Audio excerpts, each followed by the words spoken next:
கவர்மெண்ட்டை பொறுத்த வரைக்கும் நான் தேவையான தகவல் சொல்லிட்டேன். சர்வர் சிஸ்டம் செக்யூரிட்டி அப்படின்ற மாதிரியான ஒரு நிலை. அதாவது தரவு பாதுகாப்பியல் தமிழில் சொல்லணும் அப்படின்னா.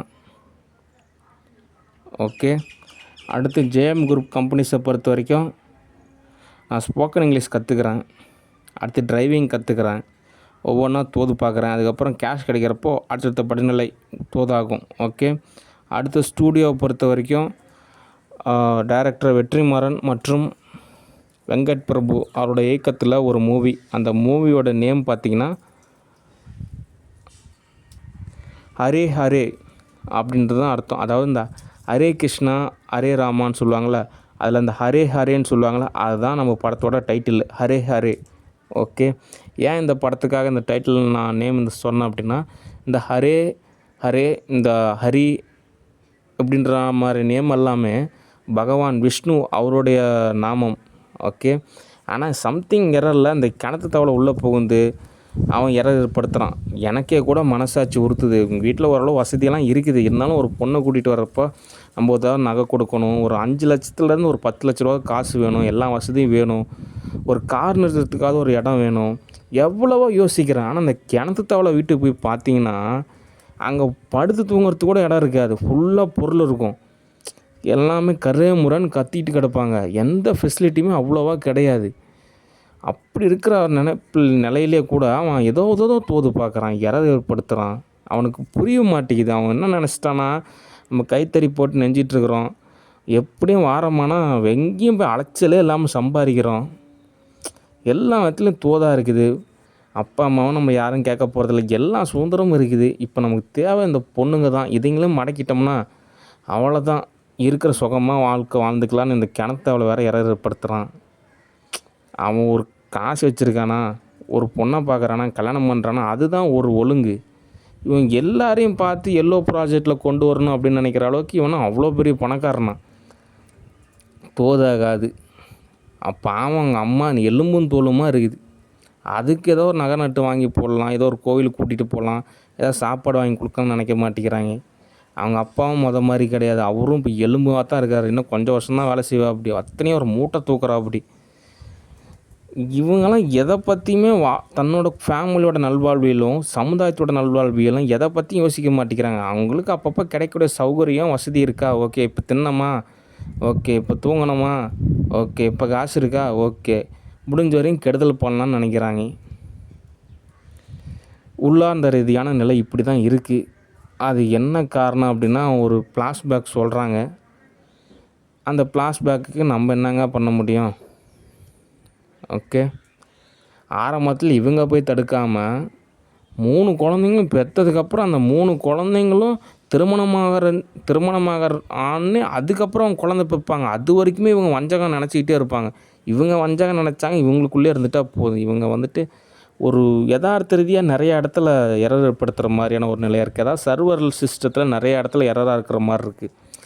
அதனால் ஒரு பாதுகாப்பியல் காரணமாக இந்த மாதிரியான நபருக்கு இந்த மாதிரியான ஒரு நாமம் அப்படின்றது தோதாகாது. அப்படின்றதுனால அந்த ஒரு உயர்ந்த நாமத்தை நம்ம வேற ஒரு விதத்தில் புனிதப்படுத்துகிறோம் அப்படின்ற மாதிரியான ஒரு கான்செப்ட். அதாவது ஹரே ஹரே அப்படின்றது ஒரு நல்ல விதமான ஒரு நேமில் நம்ம எடுக்கிறோம் மூவியாக. ஓகே. மற்றபடி இந்த கிணத்து தவளை உள்ளார்ந்த ரீதியாக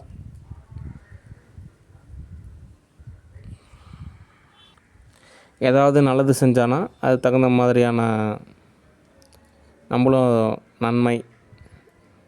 ஓகே. மற்றபடி எரர் ஏற்படுத்தாமல் இருந்தாலே நல்லது. ஓகே.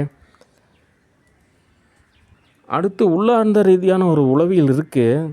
இப்போ என்னோடய நிலையில் நான் ஒரு மேஸ்திரி, இன்ஜினியர், கட்டடக்கலை நிபுணர், கேஷு, ஸ்டூடியோ, ஆக்டர், டைரக்டர் அப்படின்ற ஒரு நிலையில் ஒரு 4 BHK வீடு அப்படின்றது ஒரு பெரிய விஷயம் கிடையாது. ஆனால் அவங்களுக்கு அதெல்லாம் ஒரு பெரிய விஷயம். அவங்களாம் தலைமுறையாக உழைச்சாலும் அந்த மாதிரி நிலம் வாங்கி வீடு கட்டுறதுன்றது மிகப்பெரிய விஷயந்தான். அப்படி ஒரு நிலையில் அவங்களுக்கு நான் ஒரு விஷயத்தை தோது செஞ்சு கொடுக்குறேன் அப்படின்றப்போ அதனால் எனக்கு எதாவது எரர் ஏற்படுத்துவாங்கன்னு சொல்லிட்டு கொஞ்சம் சந்தேகமாக இருக்குது. ஏன் அப்படின்னா, சில பெனிஃபிட்ஸ்லாம் சில பேர் கிடைக்கிறப்ப அதுவே அவங்களுக்கு ஒரு நிறைவு ஏற்பட்டுரும். நிறைவு ஏற்பட்டுச்சுன்னா ஓகே. அதனால் மற்றவங்க அந்த ஆப்பர்ச்சுனிட்டியை பறிச்சிருவாங்களோன்னு சொல்லிட்டு வேறு யாராவது ஏற்படுத்துவாங்க. அடுத்த அந்த நிலையிலேருந்து அடுத்த நிலைக்கு கடந்து போகணும்னு நினைக்கவும் மாட்டாங்க. அப்படின்றப்போ தற்காப்புகளுக்காக, தன்னோட தகவமைப்புகளுக்காக, தன்னோட நிலைக்காக ஏதாவது எரர் ஏற்படுத்துவாங்களோ அப்படின்னு சொல்லிட்டு நிறையா விதத்தில் நடந்திருக்கு. ஓகே. அது உளவியல் ரீதியான ஒரு கருத்தும் இருக்குது. அதனால் நம்ம கொஞ்சம் விழிப்புணர்வாக இருக்க வேண்டிய அவசியமாக இருக்குது. மற்றபடி நிலமும் வீடும் என் பேரில் தான் இருக்கும். அங்கே ஸ்டே பண்ணிக்கலாம் அவ்வளோதான் அப்படின்ற மாதிரியான ஒரு கான்செப்ட் தான் நான் சொல்லலான் இருக்கேன். ஓகே. சரி, அடுத்த தகவல் ஈஷா ஃபவுண்டேஷன் டிஸ்கஷன். ஈஷா ஃபவுண்டேஷனை பொறுத்த வரைக்கும் சத்குரு ஜக்கி வாசுதேவ் அவர் எனக்கு மிகவும் தேவையான ஒரு நபர். ஓகே. மற்றபடி ஆசிரமத்தில் காசு வசதி அந்த விஷயம் இந்த விஷயம் இதெல்லாம் வந்து பார்த்திங்கன்னா ஒரு பௌதீகமான ஒரு விஷயம். ஜஸ்ட்டு ஒரு நிலநடுக்கமோ இல்லை ஒரு சுனாமியோ இல்லை ஒரு கண்டம் மாறினாலும் எல்லாமே மாறி போயிடும். ஆனால் சொல்லக்கூடிய இந்த பயிற்சியும் குருவோட நிலையும் தான் வந்து ஒரு நிரந்தரமான ஒரு விஷயம். ஓகே. அதனால் ஒரு காலத்தில் சத்குருவெலாம் பேசுவாரா பழகுவாரா அப்படின்ற மாதிரிலாம் நினச்ச ஒரு நிலையில் இப்போ சத்குரு நம்மக்கிட்ட மட்டும்தான் பேசணும்னு நினைக்கிறாரு அப்படின்றப்போ அது ஒரு நல்ல விஷயந்தான். ஓகே. அதனால் என்னோடய நிலையில் இருந்ததை நான் ஆசிரமத்தை வந்து தோது பார்ப்பேன். ஓகே. யதார்த்த நிலையில் சில விஷயத்த நம்ம அனுசரித்து அட்ஜஸ்ட் பண்ணிட்டு தான் போகணுன்ற மாதிரி ஸ்டேட்டஸ் இருக்கும். ஆனால் நானும் நிறைய விஷயத்தில் அட்ஜஸ்ட்மெண்ட் செய்கிறேன், அனுசரித்து தான் போகிறேன். அப்படின்னு எனக்கு எந்த விதமான பெனிஃபிட்ஸுமே கிடைக்க மாட்டேங்குது. அதனால் என்னோடய இயல்பில் நான் இருந்தால் மட்டும்தான் எனக்கு எல்லா பெனிஃபிட்ஸுமே கிடைக்குது. அதனால் என்னோடய இயல்பு தான் எனக்கு சரியாக வரும். ஓகே. எத்தனை ட்ரில்லியன் கேஷ் இருந்தாலும் நான் என்னோடய இயல்பில் தான் இருப்பேன் அப்படின்றது தான் யதார்த்தமான ஒரு உண்மை. ஓகே. அதனால் ஆசிரமத்தை பொறுத்த வரைக்கும் என்ன தகவல் அப்படின்னா பயிற்சி அப்படின்றது மிகவும் அவசியம். ஓகே. எனக்கு தெரிஞ்ச வரைக்குமே ஆசிரமத்தை பொறுத்த வரைக்கும் இந்த வேலை செய்கிறது காசு சம்பாதிக்கிறது எல்லாமே அடுத்த பட்சம் தான் சொல்லுவாங்க. முதலாவது பயிற்சி தான். பயிற்சி செய்யணும், அந்த ஆன்மீக பாதையில் பயணிக்கணும், அந்த மாதிரி விஷயத்தான் ரொம்ப தீவிரமாக இருப்பாங்க. ஆனால் இப்போ அப்படியே ஆப்போசிட்டாக இருக்குது. பயிற்சி தீவிரம் ஆன்மீகம் அப்படின்றலாம் ஒரு கான்செப்டே கிடையாது. இப்போ வந்துட்டு வேறு ஒரு நிலை அப்படின்ற மாதிரி இருக்குது. ஆனால் சத்குரு அப்படி உருவாக்கலை. ஓகே. அதனால் சத்குருவோட பாதையில் தான் நானும் பயணிக்கலான் இருக்கேன். ஓகே. அவரை பொறுத்த வரைக்கும் அவர் சொல்லியிருக்கார், நீங்கள் எத்தனை கோடி வேணால் சம்பாதிக்கலாம். ஓகே. அதுக்கு உண்டான உங்களுக்கான சூழ்நிலை அமையும், எல்லாமே தோதாகும் அப்படின்ற மாதிரி நிறைய விஷயம் சொல்லியிருக்காரு. ஓகே. அதனால் சத்குருவை ஆசிரமத்தில் யாரும் துன்புறுத்தாதீங்க, அவரோட நிலையிலே விடுங்க. சத்குருவால் ஆசிரமத்துக்கு கிட்டத்தட்ட இல்லங்காமல் ஒரு 50,000 கோடி நஷ்டமே ஆனாலும் பரவாயில்ல, அந்த காசை நான் திரும்ப கொடுத்துட்றேன். ஓகே. அதனால் சத்குரு பொறுத்த வரைக்கும் ஆசிரமத்தில் அவருக்கு சுதந்திரம் வழங்கப்படுகிறது. ஏன் அப்படின்னா அவருக்கு சுதந்திரம் இருந்தால் தான் எனக்கு நிறைய விஷயம் அவர் தோதாக அமைச்சு கொடுப்பா அப்படி. ஓகே. அதனால் நிறைய பேர் அப்படி இருக்குது. சத்குருவால் நஷ்டம் ஏற்பட்டுருமோ, அவங்க டாக்டரால் நஷ்டம் ஏற்பட்டுருமோ, அவங்களால நஷ்டம் ஏற்பட்டுருமோ, இவங்களால் நஷ்டம் ஏற்பட்டுருமோ அப்படிலாம் நினைக்கிறீங்க. ஆனால் என்னுடைய அக்கௌண்ட்ஸ் நிலையில் என்ன தகவல் சொல்கிறேன்னா சத்குருவால் ஆசிரமத்துக்கு எவ்வளோ நஷ்டமானாலும் சரி அந்த காசை நானே கொடுத்துட்றேன், எக்ஸ்ட்ரா கூட காசு கொடுத்துட்றேன். ஓகே. அதனால் சத்குருக்கு ஆசிரமத்தில் சுதந்திரம் வழங்கப்படுகிறது. ஓகே. ஏன்னா குருவானவர் சுதந்திரமாக இருந்தால் தான் அவர் ஏதாவது எனக்கு நல்ல விஷயத்த சொல்லி தருவார். ஓகே. அந்த வகையில் குரு அது சொல்கிறதுல தப்பு கிடையாது. முக்கியமான ஒரு ஆத்ம ரீதியான ஒரு வார்த்தை தான், குருவே சரணம்.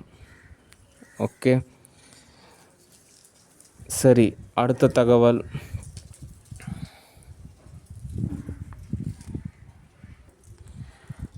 USA discussion. யூஎஸ்ஏ பொறுத்த வரைக்கும் என்ன தகவல் அப்படின்னா, நான் மார்வல் ஸ்டூடியோவில் தான் அந்த இன்ஃபினிட்டி டைமென்ஷன் மூவி புக் பண்ணலான் இருக்கேன். ஏன்னா டிசியில் ஓகே, அடுத்து மார்வலுக்காக நான் ஒரு மூவி புக் பண்ணலான் இருக்கேன். ஆனால் அது ஸ்டோரி ஸ்க்ரீன் ப்ளே எல்லாமே கன்வெர்ட் பண்ணணும். அந்த மாஸ்டர் ஜே, அந்த டாக்டர் ஸ்ட்ரேஞ்ச் அந்த மாதிரி அந்த மூவியோட நம்ம எண்டில் இருக்கோம். அதுலேருந்து எப்படி நம்ம மல்டி டைமென்ஷன் சொல்லிட்டு ஒரு மூவியை ரெடி பண்ணுறது. ஏன்னா அது ரொம்ப ஒரு நுட்பமான ஒரு மூவி. இப்போ இருக்கக்கூடிய நிலையில் இன்னும் கொஞ்சம் அட்வான்ஸான ஒரு மூவி. ஓகே.